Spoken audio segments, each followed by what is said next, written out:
a year. And I say, why are we doing this? Why are we doing this? I mean, at what point do we say, you got to work for yourselves, and you got to, this is why we have the big deficits. This is why we have that amount of debt that's been placed on our heads over the last number of years, and we're really not taking it anymore. Through non-tariff barriers, the European Union bans imports of most American poultry. You understand? They say, we want to send you our cars, we want to send you everything, but we're not going to take anything that you have. Australia bans, and they're wonderful people and wonderful everything, but they ban American beef, yet we imported $3 billion of Australian beef from them just last year alone. They won't take any of our beef. They don't want it because they don't want it to affect their farmers. And you know what? I don't blame them, but we're doing the same thing right now, starting about midnight tonight, I would say. And China charges American rice farmers an overquota, it's called, a tariff rate of 65%. South Korea charges 50, actually they charge different, from 50% to 513%. And Japan, our friend, charges us 700%. But that's because they don't want us selling rice and other things. Who can blame them, Madam Secretary? Agriculture, great job you did on eggs, by the way. The egg prices came down 50%. You got them down 50%. Once we got involved, they were going through the sky. The egg prices, they were going through the sky, and you did a fantastic job. Now we have lots of eggs, and they're much cheaper, down about 59% now, and they're going down further. We charge 2.8% for so many things that other countries are charging 200%, 300%, and 400% for. If imposing tariffs and protective barriers made nations poor, then every country on earth would be racing to eliminate these policies, and China would be the first on line. They run a very strong country, but they're not first in line, and the American people are paying a very big price. From 1789 to 1913, we were a tariff-backed nation, and the United States was proportionately the wealthiest it has ever been. So wealthy, in fact, that in the 1880s, they established a commission to decide what they were going to do with the vast sums of money they were collecting. We were collecting so much money so fast, we didn't know what to do with it. Isn't that a nice problem to have? What do you think, Marco? Good problem? Marco would love that problem.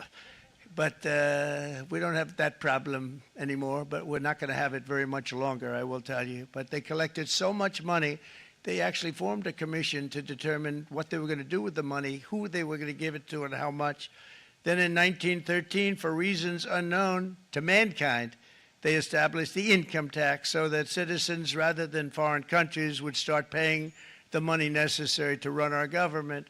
Then in 1929, it all came to a very abrupt end with the Great Depression, and it would have never happened if they had stayed with the tariff policy. It would have been a much different story. They tried to bring back tariffs to save our country, but it was gone. It was gone. It was too late. Nothing could have been done. It took years and years to get out of that depression, far longer than even FDR had that office right over there for a long period of time. The ramp system, that's rather intricate, was built because of him, and every time you walk up, you think of him, and he did a great job in many ways, but it lasted long beyond his terms, as you know.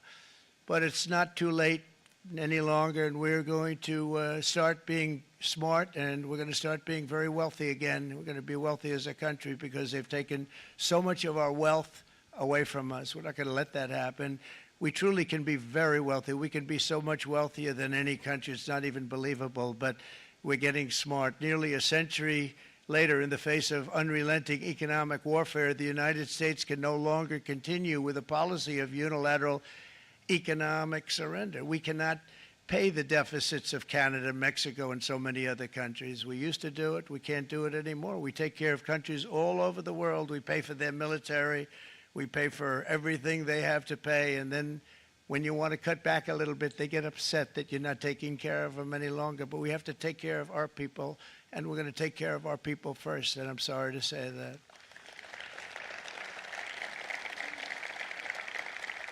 And today we're standing up for the American worker, and we are finally putting America first.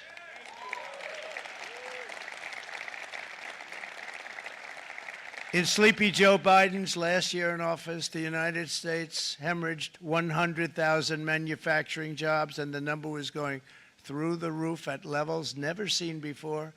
And our trade deficit reached a record $1.2 trillion, which is unheard of. Since the beginning of NAFTA, the worst trade deal ever made, it was a horror show. I was able to terminate it. They all said you'd never be able to get it out. We had to get approval from Congress to get it terminated.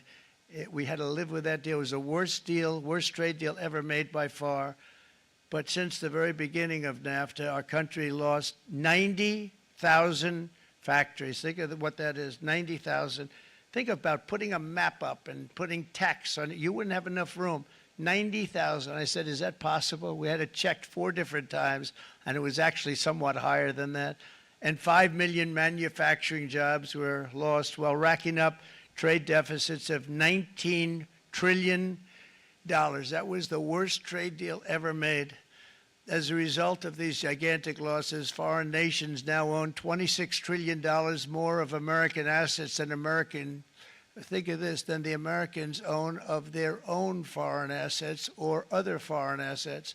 The United States can no longer produce enough antibiotics to treat our sick. We have a tremendous problem. We have to go to foreign countries to treat our sick. If anything ever happened from a war standpoint, we wouldn't be able to do it. We import virtually all of our computers, phones, televisions, and electronics. We used to dominate the field, and now we import it all from different countries.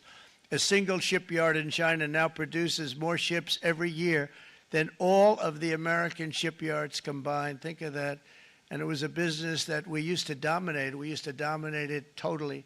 In short, chronic trade deficits are no longer merely an economic problem. They're a national emergency that threatens our security and our very way of life. It's a very great threat to our country. And for these reasons, starting tomorrow, the United States will implement reciprocal tariffs on other nations. It's been a long time since we even thought of that. We used to think about it a lot. We didn't think about it for many decades, and you see what's happened. For nations that treat us badly, we will calculate the combined rate of all their tariffs, non-monetary barriers, and other forms of cheating.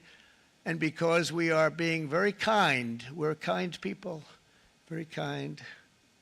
You're not so kind when you got ripped off with your salaries. My auto worker friends and my Teamster friends and all of the unions that typically voted Democrat, they're not voting Democrat anymore because worker, whether union or non-worker, they're for the Republicans now. That's what happened. But we will charge them approximately half of what they are and have been charging us. So the tariffs will be not a full reciprocal. I could have done that, yes, but it would have been tough for a lot of countries who didn't want to do that. I'd like to see the chart if you have it. Could you bring it up, Howard? This is our great Secretary of Commerce, Howard Lutnick. Thanks, Howard. So if you look at that, China, first row, China, 67%. That's tariffs charged to the USA, including currency manipulation and trade barriers. So 67%, I think you can, for the most part, see it. Those with good eyes, with bad eyes. We didn't want to bring, it's very windy out here. We didn't want to bring out the big charts because it had no chance of standing. Fortunately, we came armed with a little smaller chart. So 67%, so we're going to be charging a discounted reciprocal tariff of 34%. I think, in other words, they charge us, we charge them less, so how can anybody be upset? They will be because we never charge anybody anything, but now we're going to charge. European Union, they're very tough, very, very tough traders. You know, you think of European Union, very friendly. They rip us off. It's so sad to see. It's so pathetic. 39%, we're going to charge them 20%, so we're charging them essentially half. Vietnam, great negotiators, great people. They like me, I like them. The problem is they charge us 90%. We're going to charge them 46% tariff. Taiwan, where they took all of our computer chips and semiconductors. We used to be the king, right? We were everything. We had all of it. Now we have almost none of it, except the biggest company is coming in. We're going to end up with almost 40%. Lee Zeldin's working to get their approvals. And it's an amazing company. Mr. Wei, of one of the great companies of the world, actually. They're coming in from Taiwan, and they're going to build one of the biggest plants in the world, maybe the biggest for that. But 64%, we're going to charge them 32%. Japan, very, very tough, great people. And again, I don't blame the people for doing it. I think they're very smart in doing it. I blame the people that sat right in that Oval Office, right over there, right behind the Resolute desk or whichever desk they chose. Japan, 46%. They would charge us 46%, and much higher for certain items like cars, little items like cars. 46%, we're charging them 24%. India, very, very tough, very, very tough. The Prime Minister just left, and he's a great friend of mine, but I said, you're a friend of mine, but you're not treating us right. They charge us 52%. You have to understand, we charge them almost nothing for years and years and decades, and it was only 7 years ago when I came in, we started with China and charged them. We took in hundreds of billions of dollars from China in tariffs, and they understood, honestly. President Xi understood. He said, look, I understand, and the other countries, and they all understand. We're going to have to go through a little tough love, maybe, but they all understand. They're ripping us off, and they understood it. Prime Minister of Japan, Shinzo Abe. He was a fantastic man. He was unfortunately taken from us, assassination. But I went to him and I said, Shinzo, we have to do something. Trade is not fair. And he said, I know that. And he was a great gentleman. He was a fantastic man, but he understood immediately what I was talking about. I said, Shinzo, we have to do something. He said, I know that. And we worked out a deal, and it would have been a much better deal, but frankly, there were many years left on the deal that was made previous to my getting there, but it was something. If you look at Switzerland, 61% to 31%. Indonesia, Malaysia, Cambodia. Oh, look at Cambodia, 97%. We're going to bring it down to 49. They made a fortune with the United States of America. United Kingdom, 10%, and we'll go 10%. So we'll do the same thing. South Africa, 60%, 30%, and they've got some bad things going on in South Africa. We're paying them billions of dollars, and we cut the funding because a lot of bad things are happening in South Africa. The fake news ought to be looking at it. They don't want to report it. Brazil, 10%, 10%. Bangladesh is 74%. So you see what's going on. Pakistan, 58%. Sri Lanka, 88%. So what we're doing is we're taking not the full, we could take the full 88%. Thanks a lot, Howard. He's doing a very good job. How's he doing, all right? I think you better take it with you. It's not going to last very long. He's going to put it, it's going to follow you down with the wind. I brought a hat just in case it got too windy, but here, would anybody like a hat? I'm not giving it to a cabinet. I'm giving it to the auto workers. Come here.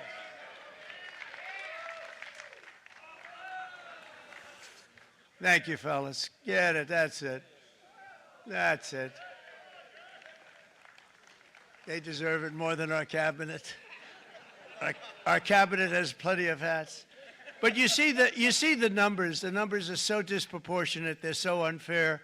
At the same time, we will establish a minimum baseline tariff of 10%. You notice that on the chart. And that'll be on other countries to help rebuild our economy and to prevent cheating. So we're going to have a minimum of cheating, and we're going to be very severe on the people that at the gate that watch the tariffs and watch the product coming in, because there's been a lot of bad things happening at the gate because the money is so enormous that you're talking about. There's never been probably anything like it in terms of the enormity, and there are a lot of bad things happen at the people that do the check-in, and they're looking at 10-year jail sentences if they do play. We're going to treat them so good, but if they cheat, the repercussions are going to be extremely strong. Foreign nations will finally be asked to pay for the privilege of access to our market, the biggest market in the world. We're right now the biggest market in the world. We had a great country 4 years ago in terms of the economics. We were doubling up on China. We were doing so well. Nobody was going to catch us, but so much of it slipped away over the last 4 years under Biden. I campaigned on this policy throughout last year, and today that promise was made, and it was also a promise, as you know, that was kept. Promises made, promises kept. To any company that objects to our common sense reciprocal tariffs, again, reciprocal, back and forth, back and forth. And I call this kind reciprocal. This is not full reciprocal. This is kind reciprocal. But what we do is we cut it in half. We charge them. My answer is very simple if they complain. If you want your tariff rate to be zero, then you build your product right here in America, because there is no tariff if you build your plant, your product in America. And we've seen companies coming in like we've never seen before. Likewise to all of the foreign presidents, prime ministers, kings, queens, ambassadors, and everyone else who will soon be calling to ask for exemptions from these tariffs, I say, terminate your own tariffs, drop your barriers, don't manipulate your currencies. They manipulate their currencies like nobody can even believe, which is a bad, bad thing and very devastating to us, and start buying tens of billions of dollars of American goods. Tariffs give our country protection against those that would do us economic harm, and many people were looking to do us economic harm. Maybe not so obviously, but they were doing tremendous economic harm. But even more importantly, they will give us growth. These tariffs are going to give us growth like you haven't seen before, and it'll be something very special to watch. I am so looking forward, and Brian, it's going to happen even faster than you said. You know, you might say, but it's already started. It's already started. Work's already begun on plants all around the country, and you see that as before. These are big, rich companies. We have $61 billion started on a big plant going up. It's going to be announced over the next 2 days, and they already started work. Many of these the biggest companies in the world, they've committed to build, build, build. We're going to build, build, build, sir. And they came here to see me, and they wanted to know if they could have a press conference. I do as many as I can. I'm pretty busy trying to stop Russia and Ukraine and the Middle East. We got to stop that. We got to stop the Houthis, which we're making tremendous. They like shooting ships down and out of the water, sinking ships. They get a kick out of it, but they're not getting such a kick out of it now, are they, Mr. Secretary? They're not getting such a kick out of that now. But here are just a short list of some of the companies that have already announced and committed to investment. And this is a company that built its factories and its plants in China. Apple is going to spend $500 billion. They never spent money like that here. They're going to build their plants here. SoftBank, OpenAI, and Oracle, great companies, are investing $500 billion almost immediately.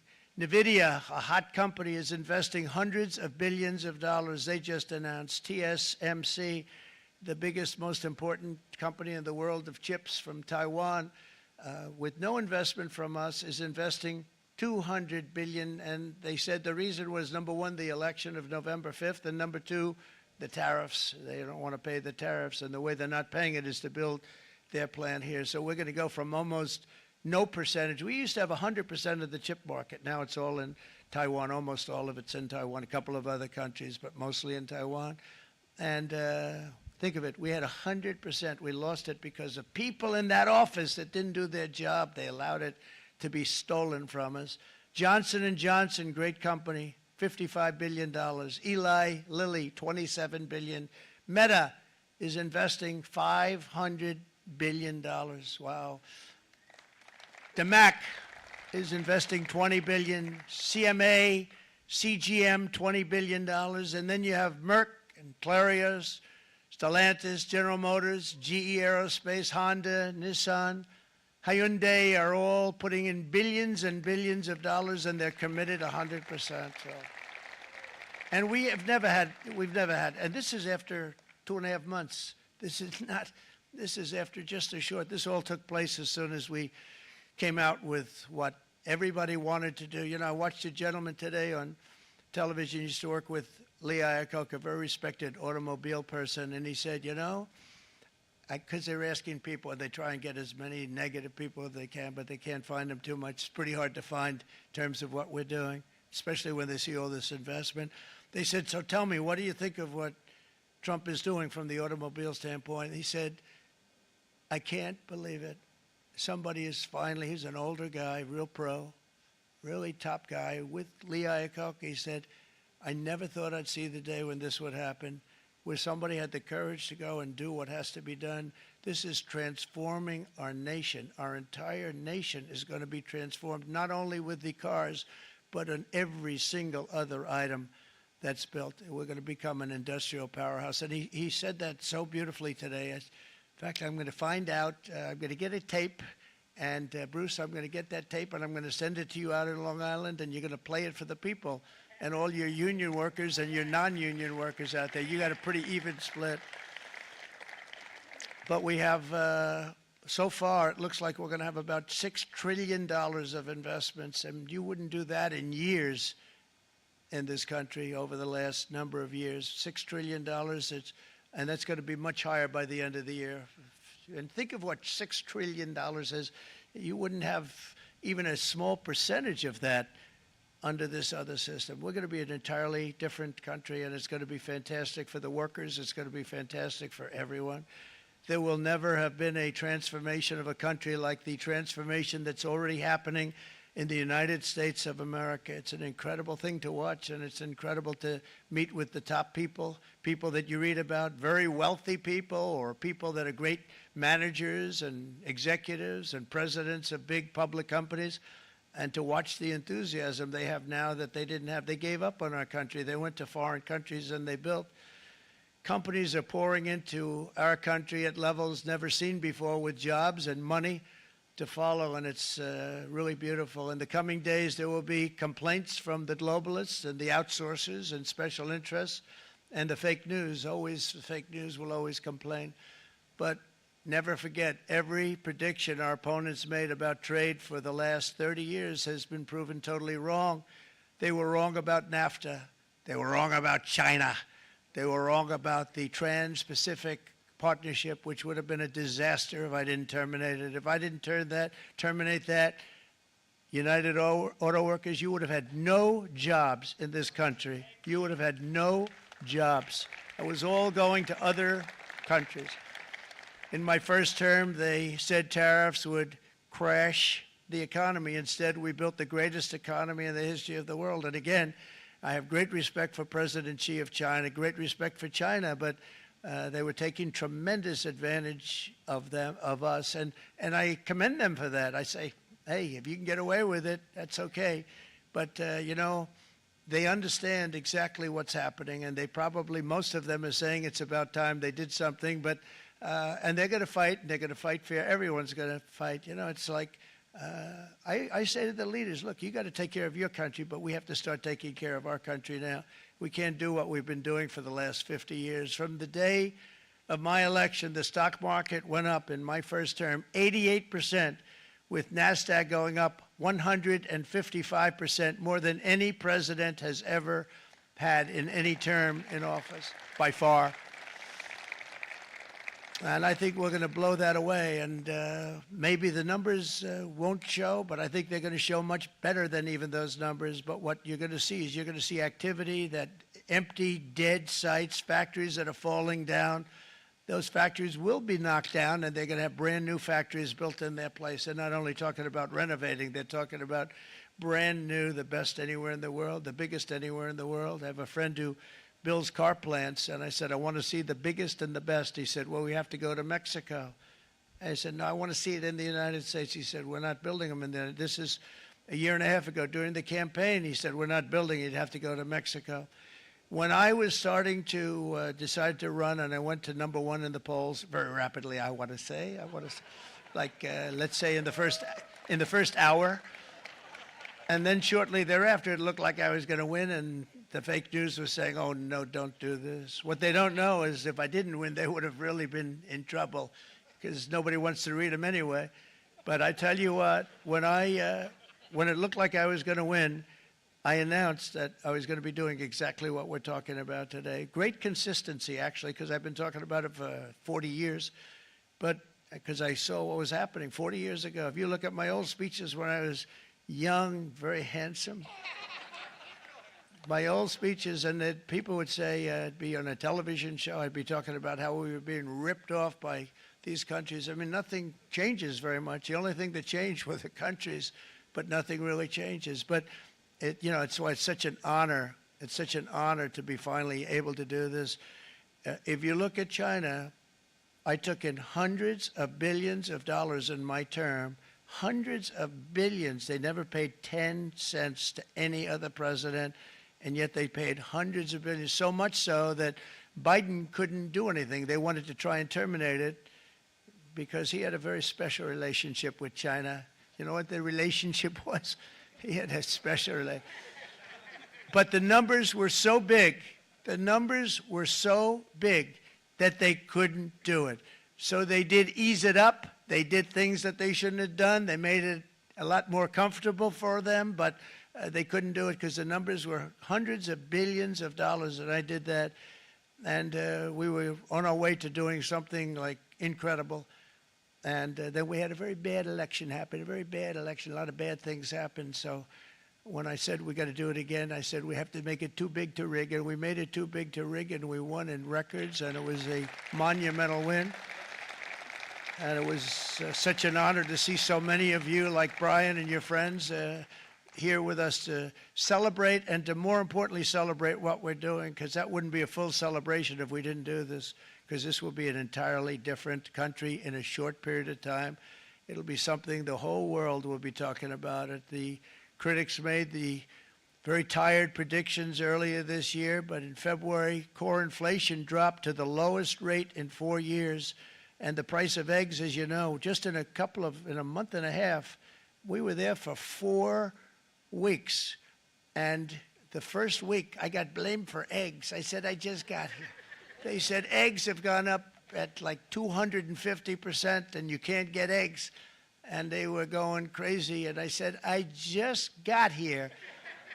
And then we got to work on eggs, and we got to work on everything, and our great Secretary of Agriculture, you did a fantastic job, Brooke Rollins, she did a fantastic job. And as I said before, the price of eggs dropped now 59%, and they're going down more, and the availability is fantastic. They were saying that for Easter, please don't use eggs. Could you use plastic eggs? I said, we don't want to do that. We want to, and you really came through. It's an amazing job. Thank you very much, Brooke. You did great.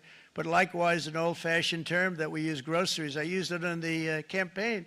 It's such an old-fashioned term, but a beautiful term, groceries. It sort of says a bag with different things in it. Groceries went through the roof, and I campaigned on that. I talked about the word groceries for a lot, and energy costs now are down, groceries are down, gasoline is way under $3, and people are beginning to be able to buy things and live again. We brought prices way down. We created 10,000 already in a few weeks, new manufacturing jobs, and it was that took place in 1 month, numbers that they haven't seen in a long time. We had virtually no inflation under my term. We had virtually no inflation for 4 years, but after transitioning over to Sleepy Joe, it went from almost non-existent to the highest in the history of our country. They're the highest inflation in the history of our country, brought up by energy and bad spending and bad policy, and a lot of bad things happened. How about allowing millions and millions and millions of people to pour into our country with open borders, where it's so sad to see even now. And I see our great secretary you have done. Stand up, please, Christy. Stand up. Christy Noem. And Tom Homan. These people are doing a great job, but gotten them out in records. We have problems with judges that don't want them to go out. They want Tren de Aragua, and they want MS-13, the most vicious gangs ever. Nobody's ever seen anything like it. Absolute killer gangs. They kill people. They don't even think about it. And we put them out, and we have judges now, radical left judges that want to They don't want them to go out. They want them to even be brought back. Let's bring them back. You've done a fantastic job, and please thank everybody. Homeland Security, thank everybody. Appreciate it. And we now have a border that's the best border that we've ever had, even better than it was my first term. My first term we did good, but this one we really specialized in. We've done really well. And we had records then. We had the best, safest border. 4 years ago, we had the best border there ever was. And now we have, you've actually matched it and done even better. And we're going to get it down the right way. And we want people, by the way, to come into our country, but we want to come in through a legal process. We want them to come in legally. We need more people. We need people to run these plants and to help the auto workers and the Teamsters and the non-union people and everybody else. But we need people, and the farmers. And we're going to let people come in, but they want to come in. We want them to come in legally. They have to have the capability of loving our country, not people that hate our country. We don't want them in our country. And now we're going to pass the largest tax cuts in American history, and that's where we're relying on Mike and John Thune. And we will not cut Social Security, Medicare, or Medicaid benefits, and the Democrats will, because if they got in, the entire economy would collapse. This country was heading for a collapse under the people that you saw. They were horrible.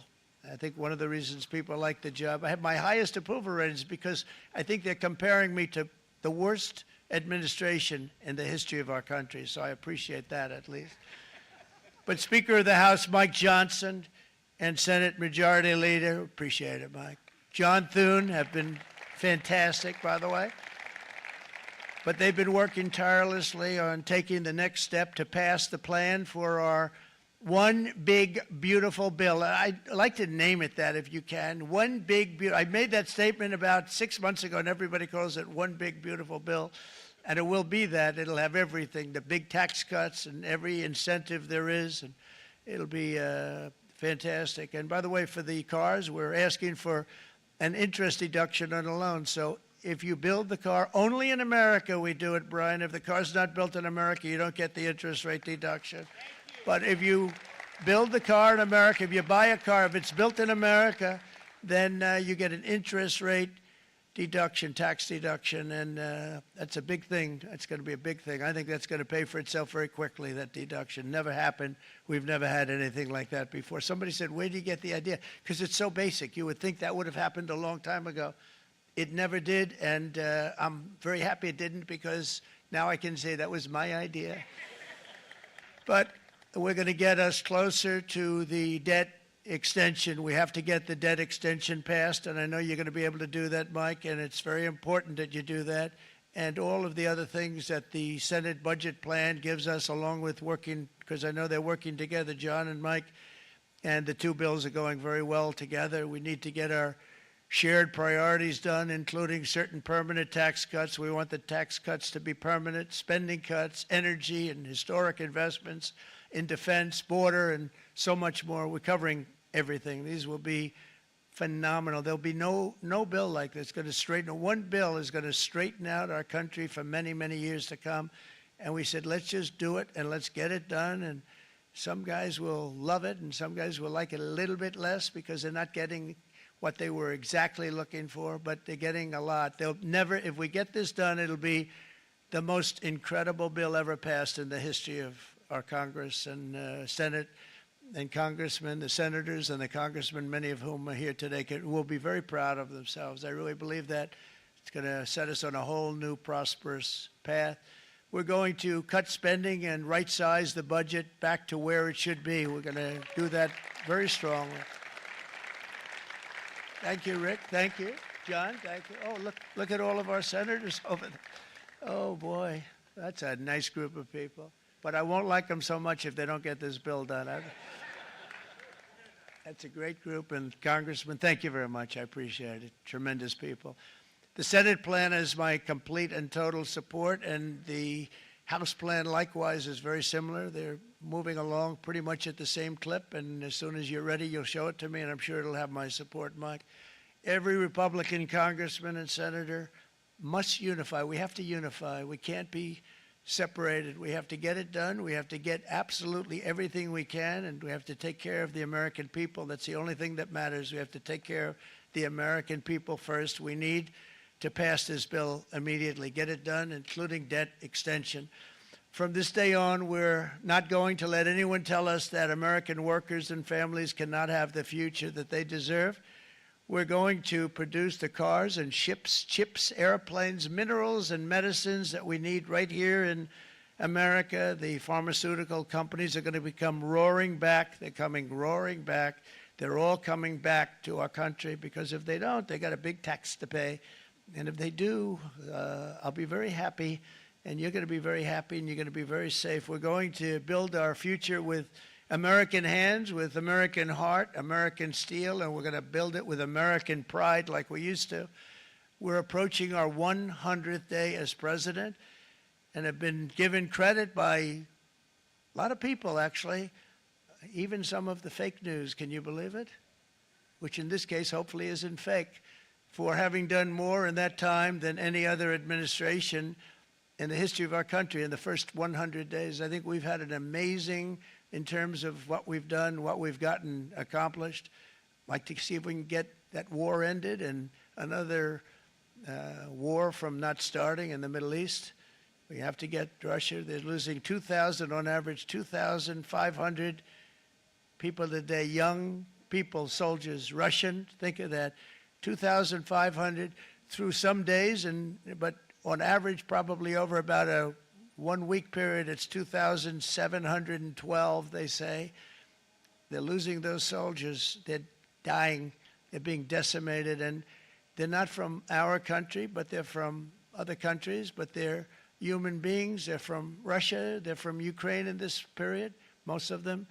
And we're going to get it stopped. It's a senseless war that would have never happened if I was president, and it shouldn't be allowed to go on. And I think we're being given good cooperation by Russia and by Ukraine, but we have to get it stopped. It's humanity. It's humanity. It's a terrible thing. This will be a very big moment. I think you're going to remember today. It's going to be a free nation that we're dealing with. We're going to have a very free and beautiful nation. It's going to be Liberation Day in America, and it's going to be a day that hopefully you're going to look back in years to come and you're going to say, you know, he was right. This has turned out to be one of the most important days in the history of our country. God bless you, and God bless America. Thank you, everybody. Thank you very much. Thank you. Thank you very much.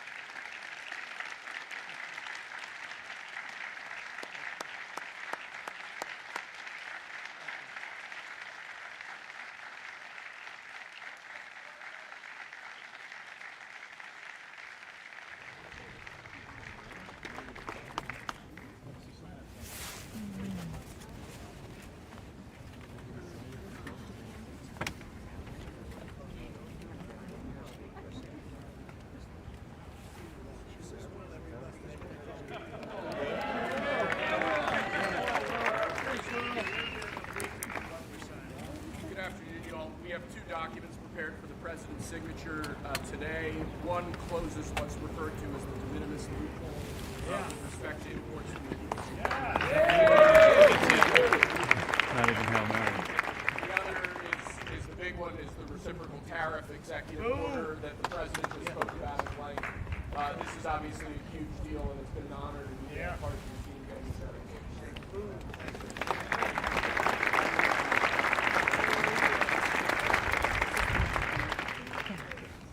Big stuff.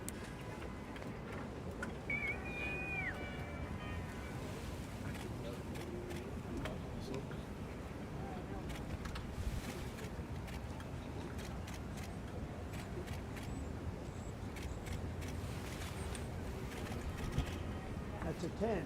That's a good one.